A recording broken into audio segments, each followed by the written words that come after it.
Good morning, or good afternoon, or good evening, depending on when you're seeing this. I'm Pastor Neil White from Rejoice Lutheran Church in Frisco, and we're trying something new.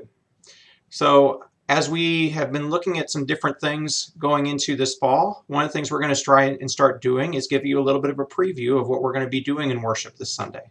So a little bit of a hint, a little preview, a little bit of something to think about as we think about the message, think about our worship. And we're also going back to some very basic, some very fundamental things. And that's part of life. So if you are a part of marching band, for example, you're going to do the same drill over and over again. You're going to play the same notes. You're going to march the same steps so that when you go out and you do it all together as a group, it looks good, it sounds good.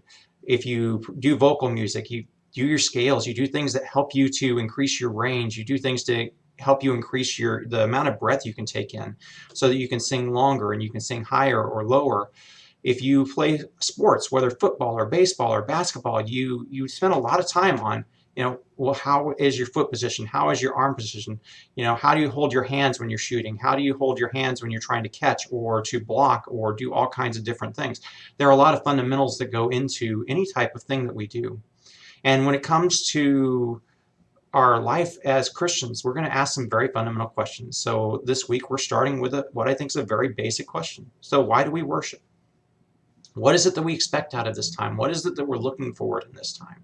Now, I have my ideas, but I'd like to have you think about, what is it that you expect when you come in on a Sunday morning? And what are the things that get you out of bed and get you into worship on a Sunday morning? Why do you come?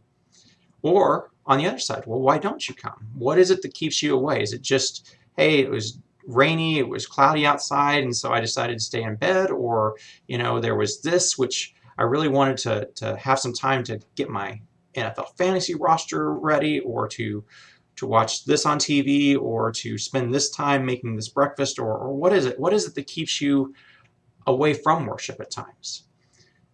So as you think about those things, I certainly have my ideas. I certainly have the things that, as a pastor, as a person who thinks about these things, I have the reasons why I think worship is important. And I want to share those with you this weekend, but I'd also be interested in hearing some of your feedback as we look at this. So I look forward to seeing you. I look forward to hearing from you. We worship on Sunday mornings at 8:30 in the morning. We have our traditional service, and at 11 o'clock we have our celebration service. And I'd love to see you there. Thank you for listening.